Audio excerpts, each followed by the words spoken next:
Game theory is the most flippantly named thing in human history. It should be called mathematical strategy, but the people that were developing it in the early 20th century were of a playful bent.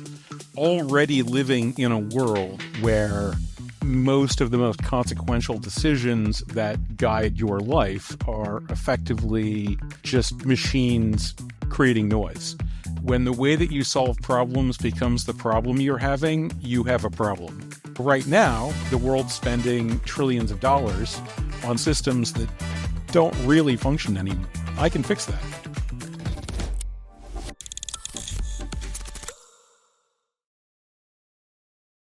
Welcome to another podcast episode. Today the topic is game theory and we have an expert, Noah Healy. Noah, how are you doing? I'm doing well. Thanks for having me here. Yeah, I'm really glad to have you. You are the first mathematician on our podcast. Great. I'm a recreational mathematician, professionally program computers, design systems, and I'm also working on a patent to upgrade how marketplaces function. Interesting. Yeah, we will be focusing on practical user cases for entrepreneurs especially. So could you tell me a little bit of how did you end up with this topic? What is the story behind it? My first exposure to game theory was a walkthrough of the prisoner's dilemma. Lots of people get started there. Game theory is the most flippantly named thing in human history. It should be called mathematical strategy, but the people that were developing it in the early 20th century were of a playful bent and have a lot more respect for games than general society does. So they picked the other name instead. In circumstances where there are multiple parties are making decisions that affect the final outcome, there's an enormous scope of possible situations that might exist. One of the things that early game theory researchers did was generate these little toy problems that turn out to not so much be toys and actually give us a lot of deep insights into practical situations that we encounter all the time. And the most famous by far of these is something called the prisoner's dilemma, where you posit two robbers who have conspired to commit a crime. They've been caught. Proof of the crime for which they committed is not relevant. They're caught on some lesser charge. And so they're now being sweated. They're both being questioned separately.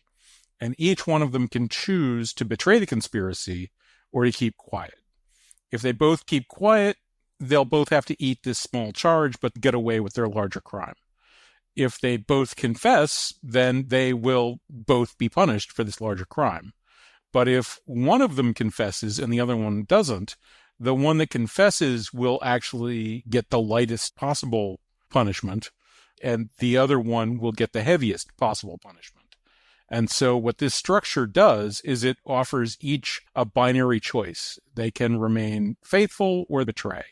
And no matter what their partner does, they're better off themselves by betraying them. This is what's known as a psychotic game, where self-interest leads to a bad outcome. If both players follow their self-interest, they will both betray each other, and they'll get this bad outcome where they both get punished for what's going on. And that's not infrequent in game theory. We see this in the news on basically a daily basis, where people acting in goodwill and not necessarily out of complete incompetence nevertheless manage to create large piles of garbage as these people pulling over in that direction and those people pulling over in this direction, and these other people just sitting there wind up shredding the fabric of reality, putting roads where no roads should exist, and compromises that make everybody deeply unhappy, and so on. That is down to psychotic game structure, and it's one of the challenges that game theory doesn't necessarily allow you to solve, but at least allows you to see. And if you can see it far enough off, maybe you can avoid them. Interesting. And what is the motivation for you being in the expert and working with that day in, day out? For me, I collect math the way some people collect seashells. My big Wow. interest is computational math. Mhm. I'm interested in not merely what the answer is, but how to arrive at the answer and how to change how you arrive at the answer so that the answer is still the same one, but the number of steps you have to take is smaller or simpler or clearer. That's my sort of continuous focus. And as a result of that, I find that picking up mathematical techniques from across the breadth of mathematics gives me a lot of tools to notice that this situation is a little similar to that situation. And if I can build that bridge, then I can use either very sophisticated or very clear or some other kind of tooling chain to solve a problem that I'm having. And in particular, one of the major problems in computation is networking. You have information that's in one place and you need it someplace else. This is relevant not only on the internet and for us socially and so on. It's also relevant within algorithms. If in your computer you have different grades of data storage, and if you're constantly pulling data off of hard drives, then you'll be doing things much slower than if you're constantly pulling data from cache. This is Yeah. also relevant if you've got information in one variable that you need in another part of the program. How do you do that transport? If it's done in certain kinds of ways, it can lead to a great deal of fragility. And so these techniques that have to do with motivated decision making and the cluster pile up turn out to be shockingly relevant to the problem of program and social communication design. You are also an entrepreneur, so you combine two worlds that are rarely combined. That gets to the patent I was talking about.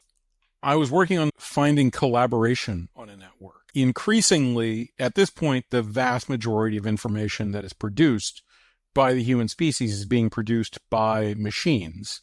The current AI fluff is an obvious source of larger and larger amounts. People on YouTube and Twitter and so on are complaining of more robot interactions. And of course, larger amounts of phone calls that people get are coming from robots. But beyond that, sensors and other devices and even marketplaces that manage how our economies will invest and trade are at this point well over 95% signals being sent by machines.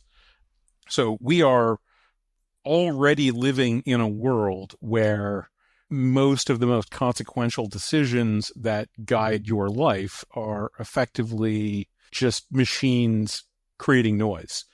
I see that as the major cause of many crazy stories you see day to day in whatever media you consume. And finding ways to make information networks that lead towards consensus and have that consensus centered in human desires mean that we can add machines to that system in ways that enhance human desires and lives.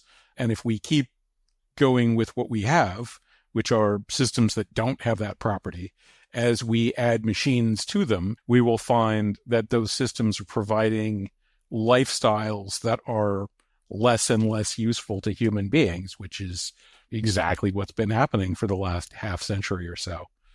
Wow. What do you think?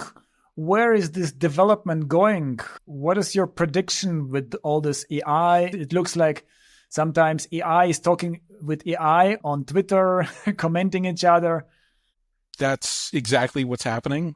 There's another branch of math, communication theory. We're exploiting a lot of it right now, just in getting this signal over the wire. One of the big breakthroughs in communication theory was the discovery of noise and signal, basically. That just as in engineering, we look at energy and divide it up into work and heat. Work is stuff people want done, and heat is everything else in the system. In information, there's signal and noise. Signal is whatever part of this communication is useful and desirable to us and the audience. Noise is everything else. It might be the case that some book spine in my background is just noise for people, like whatever it is. Bandwidth is another term that's become relatively common. Any channel has a certain amount of information that it's possible to put through it. You can never have more signal than there is bandwidth. As you add noise to a channel, you effectively shrink its bandwidth on a one-to-one basis. If you have a channel that has a bandwidth of 1 bit per minute, and you put 1 bit per hour of noise into that channel, then that channel now has a max signal capacity of 59 bits per hour, because that's what happens as a result of putting noise in. So going back to what I was talking about before, with over 95% of our market signals being machines that are simply playing out their program rather than human beings with their own motives, we are stuffing the most important economically channel on Earth full of noise. And the signal that we depend on for food, shelter, clothing, technology, and everything else is being choked out. And this is not something that is restricted simply to economics. Our political systems are overwhelmed by these computer-generated signals and so on. Religious systems, similarly, think about how many self-appointed systems and networks of those, and the degree to which they're able to use robot networks in order to enhance their apparent popularity. I would say this is the crisis of our times. It's sad that people are not working on it in these terms. Wow. That looks like a dire future if nothing happens. Fortunately, I can guarantee that something will happen. What might happen is that dire future. But this won't continue for very much longer.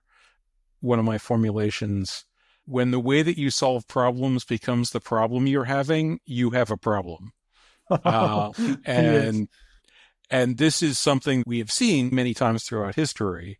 The systems that we have put together for solving problems are based on an assumption that organized communication style information is the product of a human being that had to spend human amounts of time and effort and thought to make that happen. And AI demonstrates that's just insane.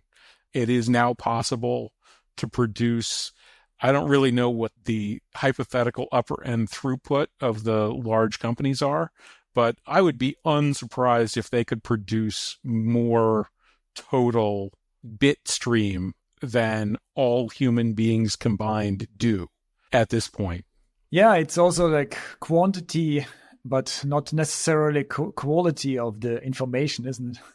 Yeah, although going back to game theory and Stalin's quote, I think quantity has a quality all its own. In conflict, there's a basic game theoretic breakdown that turns out to do a very good job of modeling many human wars throughout history, where if you have two sides engaged in a conflict and they have the ability to engage in ranged combat, then you can model a force strength by multiplying the power of the individual within that force by the square of the number of individuals in the force. Imagine like a rifle company of 100 people versus like a shotgun company of 200 people, where the rifles are twice as deadly as the shotguns. You might think to yourself, oh, okay, those two sides are pretty much evenly matched. There's twice as many shotguns, but the shotguns are half as good. It's in the wash. Well, what game theory tells us to do is square the number. So the rifle company might have a force strength of 1 per rifler. And so that would be 100 times 100 times 1 is 10,000. Whereas the shotgun company would have this 1/2. So it'd be 1/2 times 200 is 20,000. And so an actual conflict between the two of them it would reduce it by 50%. And sort of the simple way to imagine this is, let's say the rifle company has a 1 shot, 1 kill, and the shotgun company has a 2 shots, 1 kill, and they engage in one exchange of shots.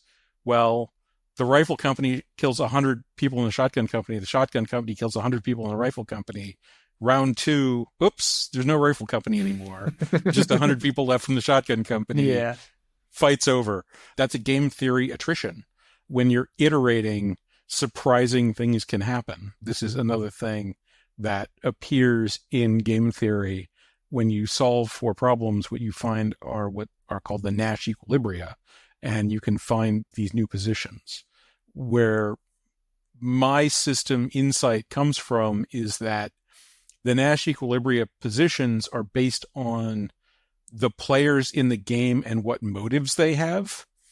And because computers give us the ability to create agents whose motives we can literally program in and can therefore be very public knowledge, it is possible to add a computer agent whose behavior is very transparent that can actually allow the other players in the game to safely achieve better outcomes for the entire group. So this gets into cooperative games, which is where that's actually possible. But in a cooperative game, if you know that everybody else is going to be cooperating, then you don't have to protect yourself as much by conserving your own resources. You can sort of put them into the pot. And another one of those games, like Prisoner's Dilemma, is called the Stag Hunt.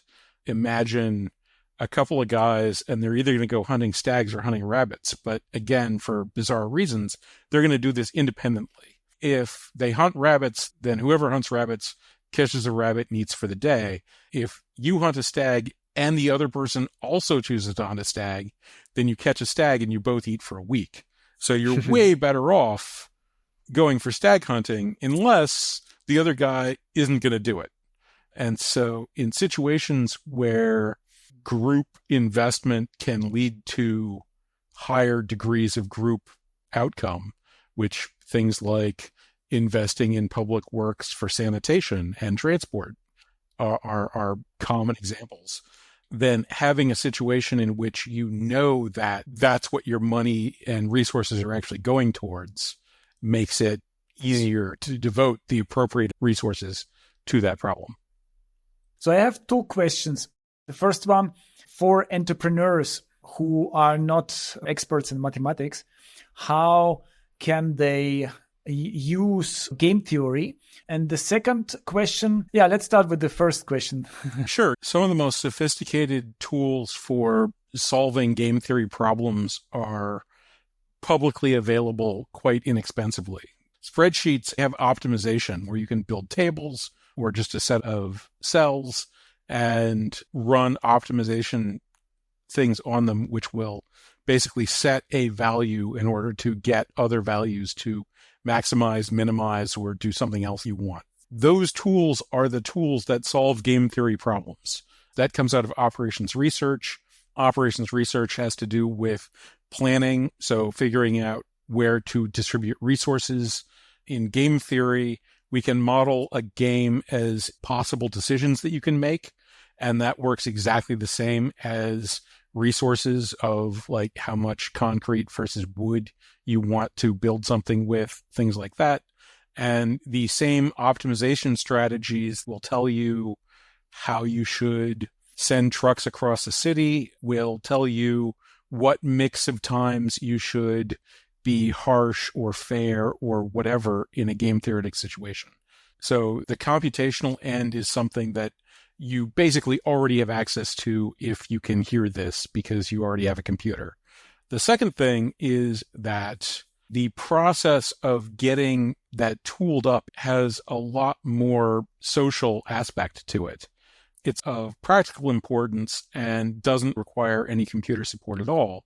It's recognizing that there are situations in which your decisions aren't the only thing that matters.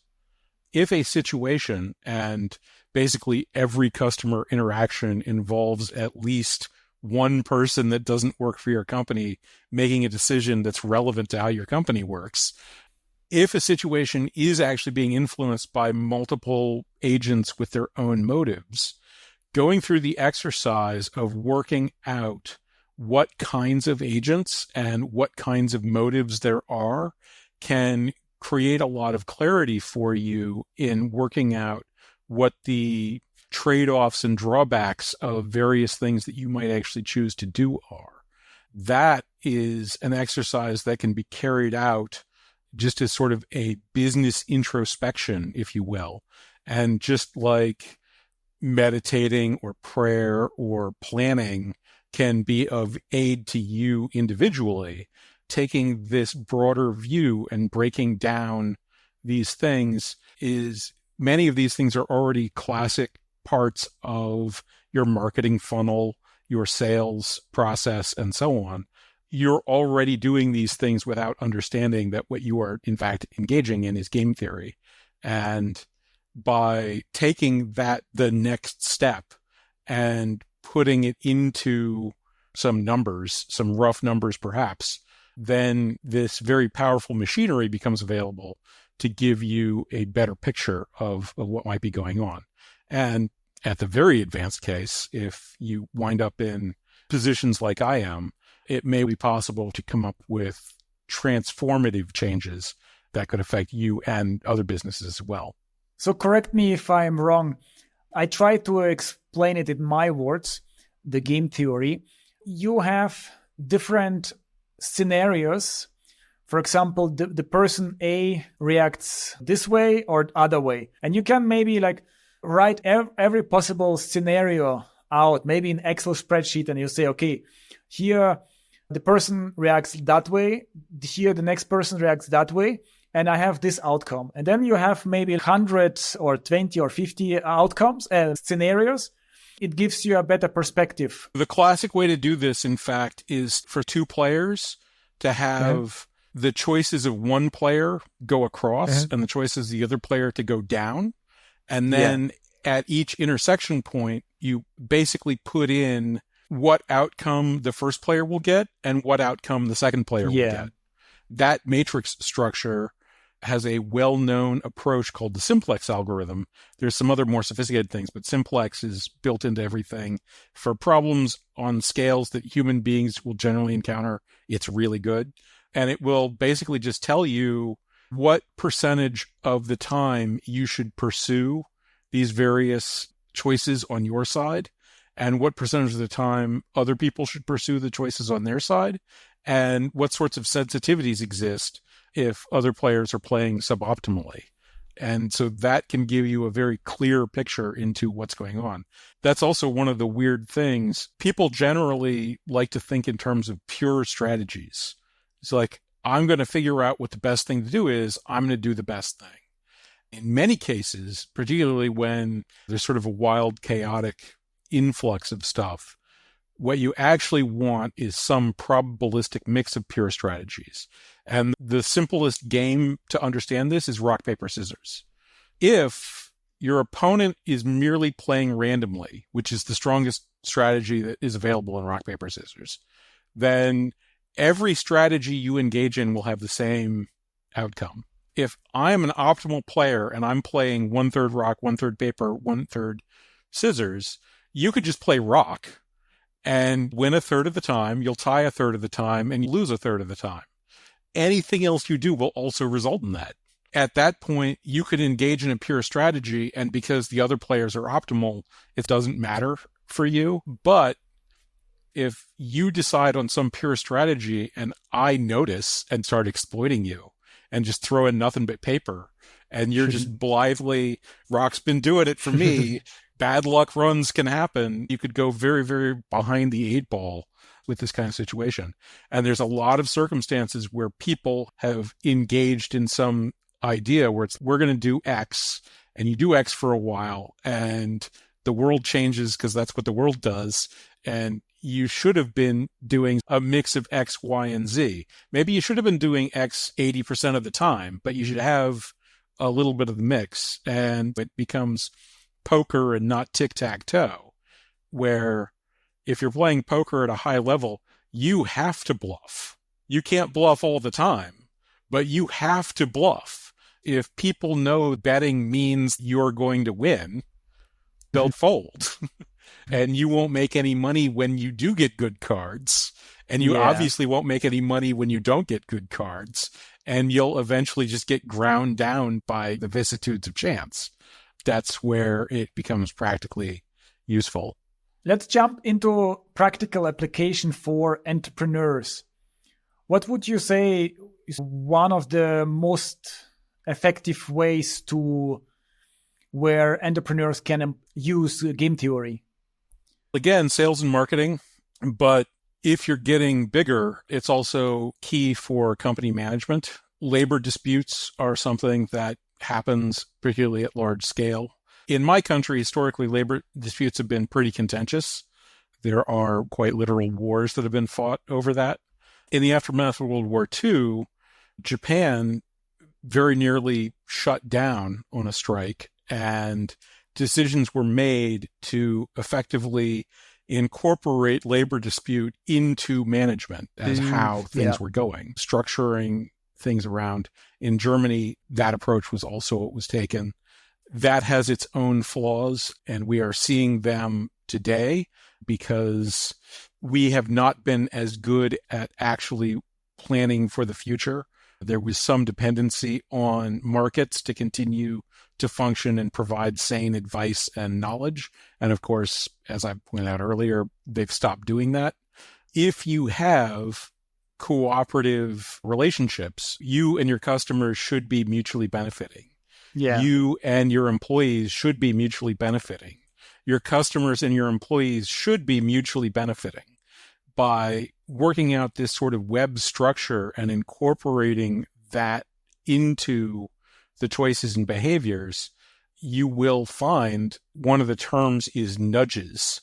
I have a highway near me that is one of the most wreckage highways in the world.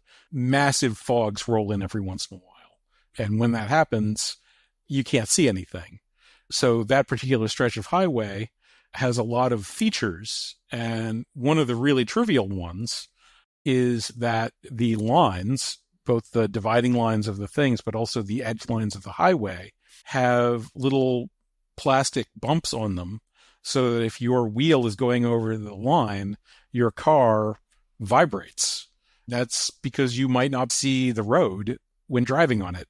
Now, that particular highway has an even crazier system where it has pneumatically raising lights under those things so that in heavy fog scenarios, you don't so much bounce and discover you're there. You sort of get bumper card back into where you're supposed to be because it's a very heavy fog. But those sorts of nudges, if you can recognize the situations where people can have a choice to do the thing that makes them and others better off, where they can choose to do the thing that doesn't, that's where you can put the nudges into the system to get people onto the rails and doing the thing that you want having to be there. And that's where actually getting the map, if you will, doing that work of laying out what choices are available, what choices have been taken, and seeing what incentives can be offered. You can also get enormous amounts of information about customers. One of my first jobs out of college was setting up a web log analytics system. If you're operating online, you can watch every single click your customers make. You can see this decision, 50% of people don't make it the way I would like them to make it. Why are they doing that? Do they have an interest that's counter to my interests? And so do I need to change how my business works? Do they not understand the benefits that are accruing to them? Are they not engaged enough? Can this decision be postponed? Or does it have to be pushed up? Maybe that half were never my customers in the first place, and wiping them out first saves me 16 steps in my sales funnel that I'm wasting time and effort on right now with people that were never going to say yes in the first place. So all of those things come in once you model out agent decisioning and work out what people's motives are, it becomes a lot easier to serve them. Yeah, I can imagine, for example, when you have salespeople and you pay them commission-based or you pay them according to their sales, and then suddenly they start selling to everyone without considering the long-term effects. And then people are unhappy because they were manipulated to buy certain things. And then a few months later, they come back and return the products or services. And that's also kind of like this nudge. Oh, yeah, absolutely. Short term is a very powerful problem. And it's something that is very tempting to get into, particularly in startup mode, planning for the future. What if large numbers of startups fail? What if there isn't a future? You go on as you begin. That's a real challenge. This is something in businesses, restaurants, you have to decide if your plan is to produce like Michelin star food, you're probably not going to get away with that if you start off just trying to shovel as much slop as possible down people's gullets. We see this in other places too. Lots of actors with very high tone careers talk about decisions they made very early on, whether accidental or intentional, that enabled that career. They took a job for less pay or turned down things that looked like they were going to give them a lot of money. Sylvester Stallone wrote Rocky and took a massive pay cut. That script ultimately won an Oscar, and people could see it. They were bidding like crazy to get it. He could have been a very, very successful Hollywood writer. In fact, he wrote on many of his highly successful movies, but he wanted to be a very successful Hollywood actor. He forced them to accept him in the role in exchange for making the film. Yeah, he was offered to be paid for the script only, and he was broke. So it was pretty a good offer for him, but still he had his vision.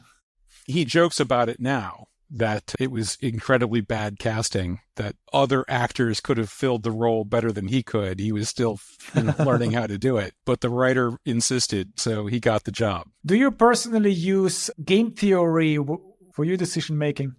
I do. What I largely try to do is structure things so that I'm indifferent to outcomes. I try to set myself up so that sort of all of the world's choices I'm equally satisfied with. That doesn't necessarily lead to good outcomes. I'm in a desperate spot with the USPTO these days, where they've lost sense and reason for about 5 years now. But at least I can feel good about the actions I've undertaken and which I will be undertaking. And I've had some notable successes. I had a phone company be taken over by frauds and was able to put together a strategy which allowed me to get an apology from the CEO of the company and a complete go away by them. So that was nice. So you mentioned, the patent office. For those of our listeners who don't know this abbreviation for the US Patent Office, could you explain in simplified version, how do you do that how do you apply game theory? What are the steps? It effectively comes down to how you're structuring your argument. Mm-hmm. So I've been structuring the arguments that I've made to them in ways that they will have to self-contradict in order to deny them. They are relatively comfortable being self-contradictory. Now, that, for me, is the kind of thing that I can raise and really embarrass people with. And I've been through several rounds where they're extremely reluctant to give me this patent. They've been forced to back off their positive statements because those statements could be trivially shown to be insane. Like literally 1 and 2 is the same number, up means sideways, like stuff like that. they have just put together from the patent board, what's sometimes colloquially known as patent court, an assertion that they don't even care about, like they didn't even mention their procedural violations. They affirmed two contradictory things that are also internally contradictory. So the patent is presently being denied on the basis that it offers nothing of substance that's new, and it would outcompete everything that currently exists, both of which are actually internally false statements, but also obviously are contradictory of one another. 1 + 1 = 3 because 1 and 2 are the same number, and 2 doesn't equal 1, and 3 actually equals 0. That's about the degree of the current argument being made. It's also a little interesting because up until recently, I've been operating through an attorney. So I communicate with an attorney that communicates with an examiner that then is communicating with the broader patent office. And so I'm allowing decisions to be made in ways that manipulate the circumstances of people that are being communicated with through a third party.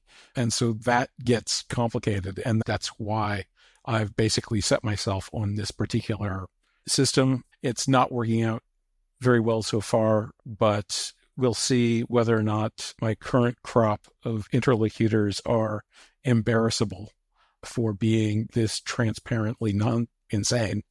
Do you have a technique or a process when you have this challenge and then you go first step, you type something in, all the options in the sheet or something like that? Or is it more intuitive?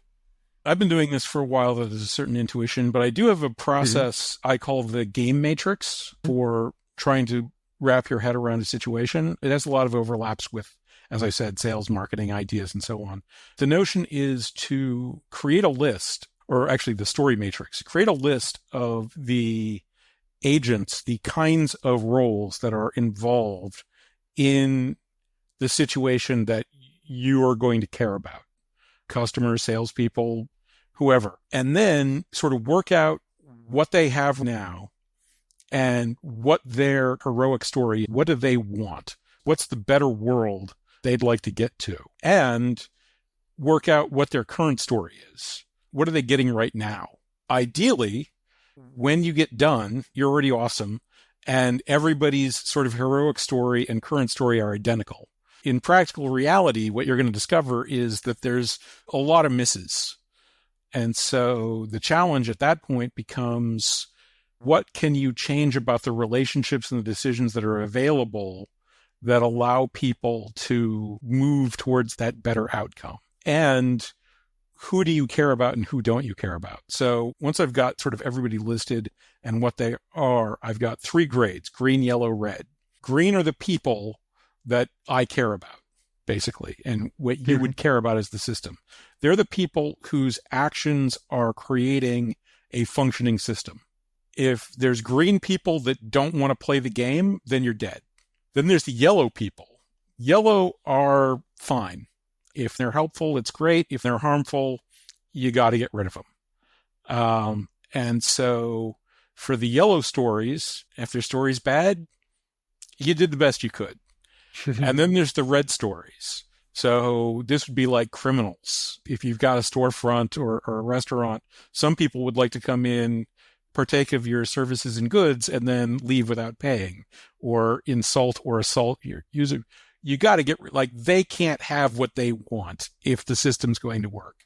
And so that's the next thing you've got to do. You've got to work out how to arrange the decisions so that the red people don't get what they want, the green people do get what they want, and the yellow people, you do what you can, but that's how it is. And that's it. That's how you structure systems that can function and operate. And that, to me, is the core problem of management, something that sadly is done not nearly enough. And there are probably some tools that tell you what to do, how to implement game theory that beginners can use. We will do small research later and add it to the description. I don't actually know of many explicit game theory tools out there. There are a number of books that are written at the lay perspective. The Rand Corporation's The Complete Strategist, which I've got on a shelf over there, is a fun one and will actually go into rock, paper, scissors, The Prisoner's Dilemma, and a number of other simple scenarios, including the stag hunt. But most entrepreneurs, and this is another insight from game theory, are tactically, not strategically focused. People misuse these words. Chess is not a game of strategy. Chess is a game of tactics. Some of the tactics are much deeper and only like super grandmasters are capable of being aware of or deploying those tactics, but they are simply tactics. The strategic level of chess is that it's a two-player game of perfect information, and it's a zero-sum two-player game of perfect information, i.e., if you lose, I win. If I lose, you win. There's perfect information. There's no information about the game that's not on the board displayed to both players at all times. And strategically, that creates certain scenarios, basically, that tactical optionality is never negatively valuable. Competition is effectively your only choice, because if you want to win, the other person's got to lose, and so on. And that's it. Like chess, tic-tac-toe, checkers, Go, all of these are two-player games of perfect information. Two-player, zero-sum games of perfect information. And strategically, they're identical. Tactically, they're wildly different games. And the experience required for one of them is radically different than the experiences required for other ones. But strategically, they're all identical. Going back to AI, reinforcement learning, which is a strategy for attaining tactical information about a specific game scenario, produces incredibly powerful game AIs that can play tic-tac-toe, checkers, chess, or Go with the appropriate training. Could you give a few examples on tactics versus strategy or in entrepreneurial sphere and startup world? Yeah, well, again, tactics are going to be most of what you're engaging in. You're starting up. You need something to exist. You need customers. You have to go out and make those sales with specific people. Each one of those is a tactical encounter. World War II is an excellent example because a lot of these mathematical techniques either got their start there or went through massive development during that era. And so there's a serious difference between what it takes to have a gun with bullets in the hands of a soldier at a particular point and what they do with it. An enormous amount of that problem of having an armed man out in the south of France, whether you're on the Nazi or the Allies side, are tactical problems, but many of them are strategic problems in how you're going to organize your industry to smelt iron. Where's the oil going? Oil that's in a tank engine can't power a machine cranking out machine guns in your factories. So what's more valuable, the tank engine or the factory? That sort of strategic decision-making, particularly for the Allies, was shifted over to these large-scale computational systems. Simplex algorithm was only later developed by the leading mathematician of that group. The upgrades in Allied production that were led by this small operations research team were extraordinary. I'd mentioned to you before, there's a single year of the war in which America produces, I believe it's 300 aircraft carriers, and also produces more tonnage in each class of ship, destroyer, cruiser, transport, battleship, aircraft carrier, than the entire world Navy has in all of their classes. So just an enormous number of new construction and successful construction, basically because of solving these problems in transportation and prioritization that were ultimately the strategic level problems. It's shocking how bad we actually are at these strategic problems. And that's where being familiar with these tools can potentially offer large scale competitive advantages by cleaning out your supply chain. And that's what just in time and so on was about. Some of that has been commoditized. Everybody's sort of living at the edge. But a lot of those things are getting worse, not better, as technology has improved, and we're adding technological counterparties that don't have human interests. And so there's, I'm quite sure, a lot of room for strategic innovation. My patent is an attempt at strategic innovation, and one which should be able to squeeze on the order of $1 trillion out of the waste system of our current market structure. Wow. Could you tell a little bit more about that for people who don't understand the technical terms? Yeah, sure. Markets are basically a negotiation forum, and they're a way for large-scale co-negotiation to occur. I have come up with a new form of ways to achieve multilateral collective bargaining. If you have reasonably large groups of different interested parties reach out, and I may well be able to design you radically more efficient systems to allow those parties to come to a common understanding. But markets have existed for centuries, and that's basically what they're for. We want people to grow cotton so that other people can turn it into cloth, so that other people can make the clothes that we wear. We want people to grow fodder so that they can feed cows so we can eat cheese. We need complex relationships to function so our grocery stores work. And markets mediate those situations. Markets do that by basically saying everybody's greedy and everybody's selfish. And everybody wants everything that they want, and they don't care about whether or not anybody else gets what they want. But we'll create this area where you have to get at least one other person to agree with you. Each of those agreements will be one of these greedy people that wants everything. They'll have to compromise. Every time a compromise happens, we'll publish it so everybody knows what the compromise position is right now. When everybody was a body, that was pretty good. These days, more than 19 out of 20, actually pretty close to 39 out of 40 to 49 out of 50 of everybody is just a machine. And the machine's just tossing crap out to see who will bite. You can fish by going out and fly fishing and creating a special lure that the specific animal, like maybe you're trying to catch the big trout in the lake or something. And so you're trying to figure out exactly what kind of insects he likes to eat just as a sport catch. Or you can go out and scrape 4-mile wide net across the bottom of the ocean and catch all the fish. Depending on what you want to do, one might be better than the other.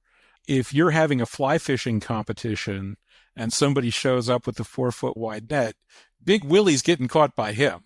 It's not a choice. He's just going to here's all the fish. I win, restock. That's what's happening.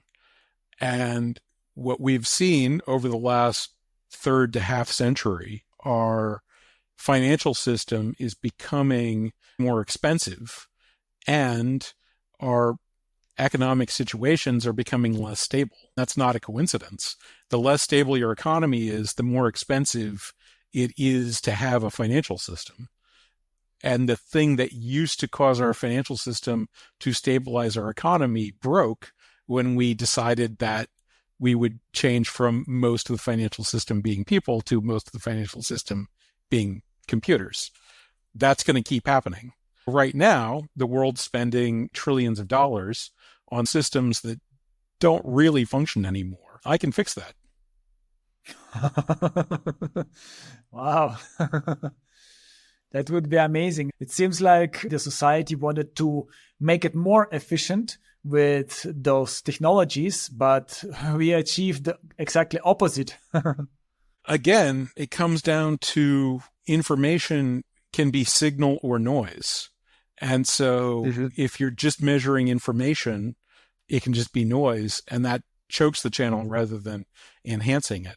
So if you're just measuring energy, if you're trying to make a car go fast, making the engine more efficient, making the engine bigger are both pretty effective ways to make that happen. But if you aren't looking at the actual speed and just measuring how much energy is coming off the engine, even with very efficient car engines, most of the energy that comes off the engine is waste heat.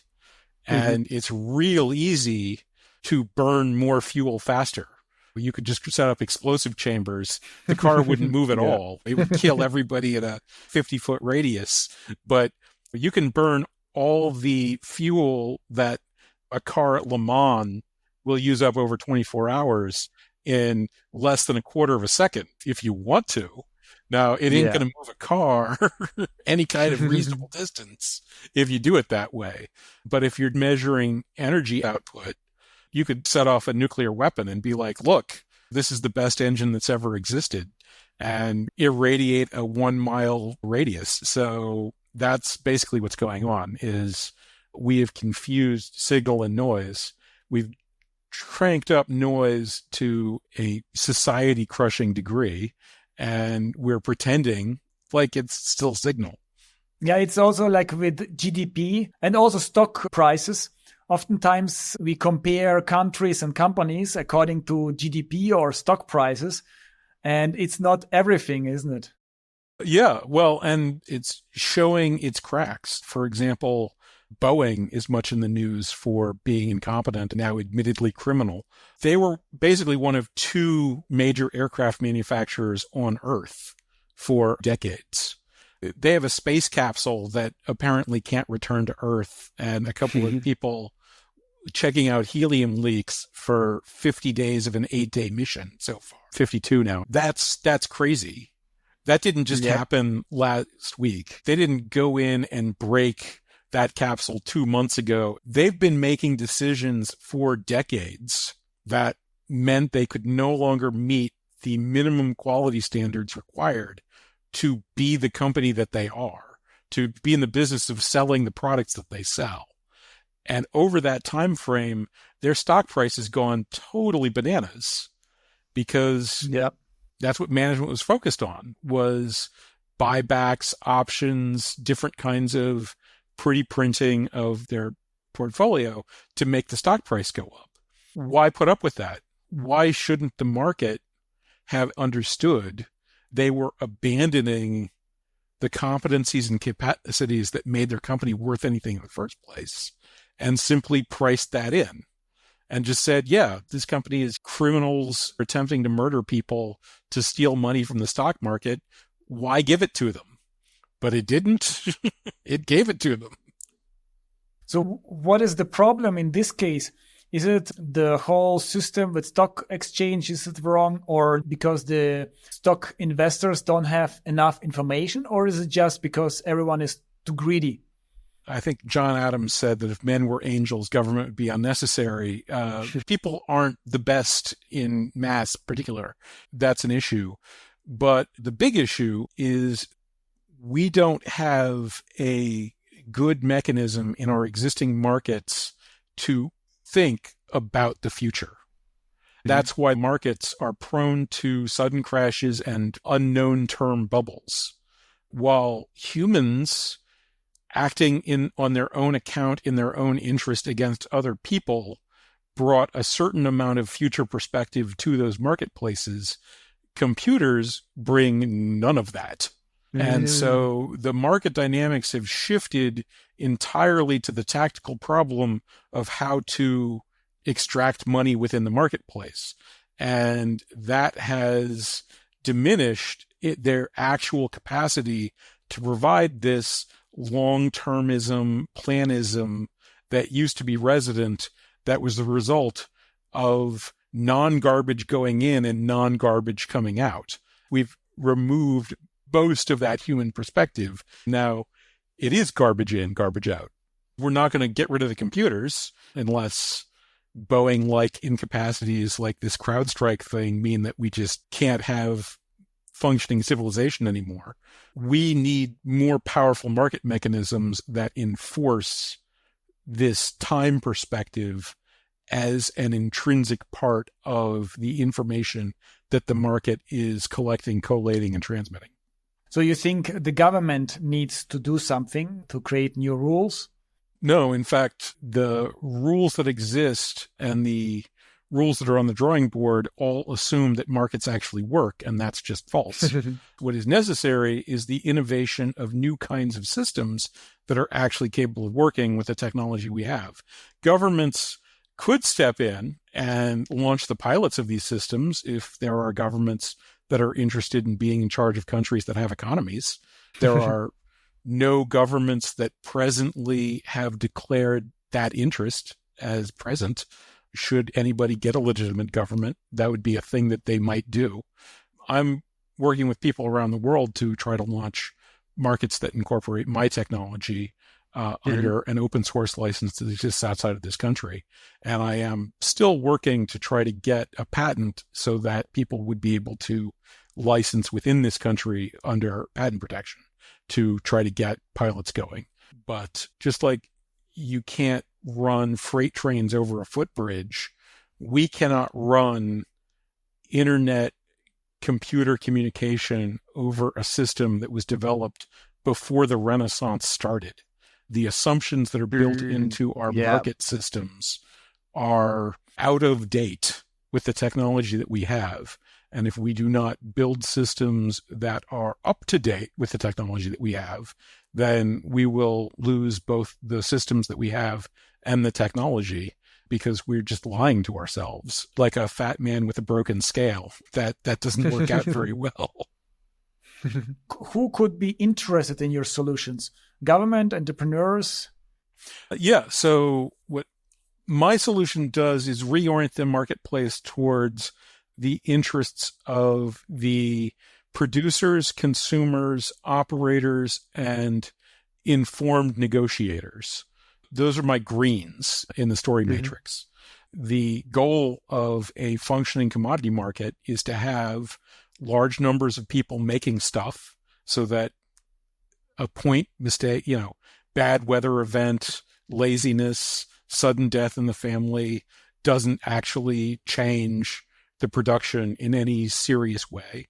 Has large numbers of consumers. So same thing there. One factory fire doesn't mean that everything that you planted is now worthless.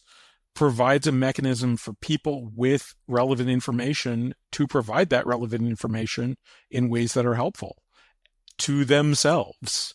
And finally, to the operator, to have a system which ticks over, is easy to regulate, and profitable to operate. And so that's my green group. And that operator could be an existing broker-dealer or market operator that has those relationships, or it could be a government that is unhappy with outsourcing its economy to the United States and the City of London and would like to actually offer its people a future. If some of our listeners would like to get more information about your product or to try it out, what would you recommend them to do? The easiest way is to get in contact with me. My email address is noahphealy@yahoo.com. You can also find me on LinkedIn, Noah Healy there. I do have a petition that might be changing its motives slightly, but if you'd like to offer any kind of help to me at all, signing this petition that's up on change.org is very encouraging. I'm at 204 signatures, I believe, right now. And it's on change.org under CDM_patent. It stands for Coordinated Market. And you can Google for that. There's a website. As I mentioned to you before, I've been on like a couple of hundred podcast episodes, so you can find lots of me talking to people, sometimes in much more technical detail about these things. There's a lot of writing that's out there. There's a white paper you can download that I wrote. The patent application itself has some technical details in it, obviously. And so you can read those.